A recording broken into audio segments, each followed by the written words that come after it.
Pemirsa, tahukah Anda kalau jumlah pekerja Indonesia meningkat 192,2% dalam 5 tahun terakhir di Jepang? Warga negara Indonesia menyumbang 56% dari pekerja terambil spesifik di Jepang. Kabar yang satu ini benar-benar di luar dugaan dan mungkin akan membuat kalian terdiam sejenak. Di saat banyak negara maju di dunia justru semakin curiga, skeptis, bahkan terang-terangan menolak kehadiran pendatang asing, sebuah peristiwa yang sangat kontras justru terjadi di Jepang.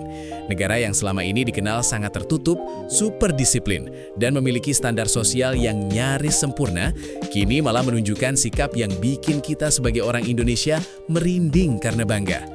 Bayangkan, warga Jepang asli bukan hanya menerima kehadiran tenaga kerja Indonesia, tapi sampai pasang badan membela dan bahkan memohon agar kuota pekerja dari Indonesia ditambah.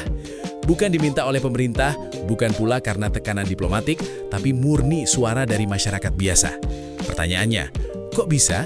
Apa sebenarnya yang dilihat orang Jepang dari diri kita sampai mereka bersikap sejauh ini? Kita semua tahu, Jepang bukan negara sembarangan. Mereka terkenal dengan budaya disiplin yang ketat, etika sosial yang detail, dan tatanan hidup yang sangat terstruktur. Bagi banyak orang asing, menembus tembok budaya Jepang itu rasanya seperti menghadapi dinding beton. Ada konsep yang dikenal luas di sana, yaitu tatemae, sikap sopan di permukaan yang seringkali menyembunyikan jarak emosional di dalam. Orang Jepang bisa tersenyum ramah, tapi belum tentu menerima kita di lingkaran kehidupan mereka. Kesalahan kecil dalam tata krama bisa berdampak besar.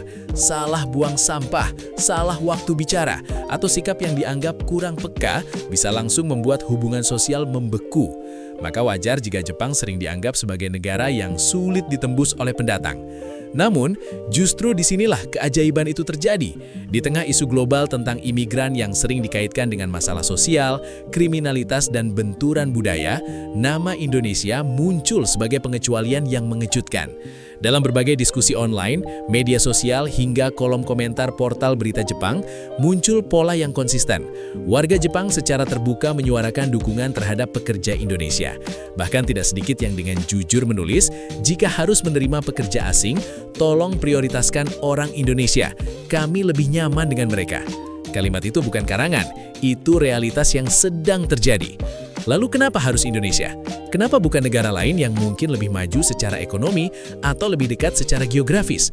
Jawabannya ternyata sederhana tapi sangat dalam. Karakter. Orang Jepang melihat sesuatu yang sangat berharga dalam diri orang Indonesia. Sesuatu yang di dunia modern ini mulai terasa langka. Mereka melihat ketulusan yang otentik, bukan dibuat-buat, bukan karena tuntutan pekerjaan, tapi lahir dari kebiasaan hidup sehari-hari. Dalam budaya Jepang, ada sebuah nilai luhur bernama omoyari. Ini adalah seni berempati tingkat tinggi, kemampuan untuk memikirkan perasaan orang lain sebelum bertindak dan menempatkan kenyamanan bersama di atas kepentingan pribadi. Menariknya, tanpa kita sadari, nilai ini sangat sejalan dengan budaya Nusantara. Sejak kecil, orang Indonesia sudah akrab dengan gotong royong, tepos liro, dan rasa tenggang. Kita diajarkan untuk peka terhadap sekitar, membantu tanpa diminta, dan menjaga perasaan orang lain. Ketika nilai ini dibawa oleh para pekerja Indonesia ke Jepang, terjadilah kecocokan frekuensi budaya yang luar biasa. Para tenaga kerja Indonesia di Jepang tidak hanya datang untuk bekerja, menerima gaji, lalu pulang. Mereka membawa suasana, mereka membawa kehangatan. Di tempat kerja, orang Indonesia dikenal rajin dan ulet. Tapi, rajin saja tidak cukup di Jepang, karena hampir semua orang di sana rajin. Yang membuat perbedaan adalah sikap. Kerendahan hati orang Indonesia menjadi nilai tambah yang sangat besar. Kita dikenal tidak sombong, mudah menghormati senior, dan tahu cara menempatkan diri. Dalam struktur sosial Jepang yang hierarkis, sikap ini sangat dihargai. Lebih dari itu, ada satu hal yang sering membuat warga Jepang benar-benar tersentuh, yaitu refleks menolong orang Indonesia. Banyak kesaksian yang menceritakan bagaimana pekerja Indonesia sigap membantu tanpa pamrih. Di pabrik, di ladang pertanian, di lingkungan tempat tinggal, bahkan dalam situasi darurat, orang Indonesia dikenal tidak banyak bertanya, tidak menghitung untung rugi, tapi langsung turun tangan. Sikap ini mengingatkan warga Jepang pada nilai-nilai lama leluhur mereka. Nilai kemanusiaan yang mungkin mulai terkikis oleh kehidupan modern yang serba cepat dan individualistis. Ketika warga Jepang membandingkan perilaku berbagai pekerja asing yang ada di negara mereka, perbedaan itu menjadi semakin jelas. Tanpa bermaksud merendahkan pihak manapun, ada realitas sosial yang tidak bisa dipungkiri. Beberapa pendatang asing dari negara tertentu sering dianggap kurang menghormati aturan lokal. Masalah seperti membuang sampah tidak sesuai jadwal, berisik di malam hari, atau bersikap terlalu agresif dalam menuntut hak sering menjadi keluhan. Di tengah situasi itu, kehadiran orang Indonesia terasa sangat berbeda. Kita dianggap mudah beradaptasi, patuh aturan, dan benar-benar mempraktekkan pepatah di mana bumi dipijak, di situ langit dijunjung. Di lingkungan kerja yang keras dan serba mekanis, seperti pabrik manufaktur atau sektor industri, kehadiran tenaga kerja Indonesia sering disebut membawa suasana yang lebih manusiawi. Senyuman, sapaan kecil, dan humor ringan yang kita bawa terasa seperti oase di tengah masyarakat industri yang kaku.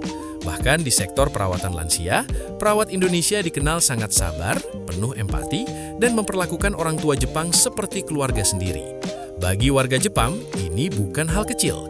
Ini menyentuh sisi emosional yang sangat dalam. Seiring waktu, hubungan antara masyarakat Jepang dan tenaga kerja Indonesia pun berubah. Dulu mungkin hanya sebatas hubungan profesional. Sekarang, banyak yang berkembang menjadi hubungan emosional. Orang Indonesia tidak lagi dilihat sebagai orang asing atau sekedar tenaga pengisi kekurangan populasi muda Jepang. Kita mulai dianggap sebagai sahabat, bahkan keluarga. Warga Jepang yang terkenal tertutup perlahan membuka pintu rumah dan pintu hati mereka karena merasa aman dan nyaman. Rasa aman ini sangat mahal. Mereka tidak melihat orang Indonesia sebagai ancaman, melainkan sebagai mitra yang bisa dipercaya. Persahabatan lintas negara ini tidak lahir dari perjanjian politik tingkat tinggi atau pidato pejabat di gedung megah. Persahabatan ini lahir dari hal-hal sederhana. Dari senyuman tulus di jam istirahat pabrik. Dari kesabaran menyuapi lansia di panti jompo. Dari sapaan ramah di minimarket atau lingkungan apartemen.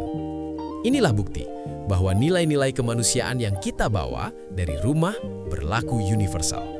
Sopan santun, rasa hormat, empati, dan gotong royong adalah mata uang yang nilainya diakui dimanapun. Fenomena ini seharusnya membuat kita semua merenung dan bangga. Di tengah dunia yang semakin keras, kompetitif, dan penuh kecurigaan, karakter orang Indonesia justru menjadi cahaya yang menenangkan. Kita dihargai bukan karena kekayaan atau kekuatan, tapi karena siapa kita sebagai manusia. Namun, kebanggaan ini juga datang bersama tanggung jawab besar. Nama baik yang sudah terbangun dengan susah payah harus dijaga. Jangan sampai perilaku segelintir orang merusak percaya yang sudah diberikan. Kisah ini mengajarkan satu hal penting, bahwa menjadi orang baik tidak pernah sia-sia. Kerja keras, ketulusan, dan empati adalah bahasa universal yang bisa menembus batas negara, bahasa, dan budaya. Apa yang dilakukan saudara-saudara kita di Jepang adalah cermin dari jati diri bangsa kita. Dan dari sana, dunia belajar mengenal Indonesia bukan hanya sebagai negara, tapi sebagai karakter. Jadi, ketika hari ini warga Jepang membela dan meminta lebih banyak pekerja dari Indonesia, itu bukan sekedar soal tenaga kerja. Itu adalah pengakuan